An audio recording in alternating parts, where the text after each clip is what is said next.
तो hello everyone, how are you? Welcome to my new video. तो शायद आपने सुना होगा 120 हर्ट्स एलपीटीओ डिस्प्ले। ये है क्या? इससे क्या होता है पता है? चलो मैं बताता हूँ। हर्ट्स मतलब स्क्रीन 1 सेकंड में कितनी बार रिफ्रेश मारता है। देखो, 60 हर्ट्स मतलब 60 बार, 120 हर्ट्स मतलब 120 बार। पता चला? चलो सिंपल वे में बताता हूँ कि जितना ज़्यादा हर्ट्स होगा उतना ही स्मूथ फ़ोन होगा तुम्हारा। अब पता चला?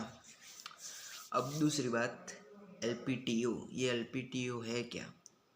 तो एल एक ऐसा डिस्प्ले टेक्नोलॉजी है जो रिफ्रेश रेट को खुद ही कंट्रोल करता है। गेम खेलते हो तो फास्ट होती होगी, फ़ोटो देखते होगे तो स्लो। इससे क्या होता है, तुम्हारी बैटरी है ना, वो लो नहीं होगी। लेकिन ये सिर्फ एल की वजह से ही। तो अब की बार फ़ोन लेने जाओ तो फ़ोन पर लिखा होगा 120 हर्ट्स एल डिस्प्ले। तो इस वर्ड को सिंपल मत समझना, ये स्मार्ट टेक्नोलॉजी है जो तुम्हारे फ़ोन को स्मूथ और बैटरी वर्जन बनाता है। तो समझे? और happy new year to my all family, my friends.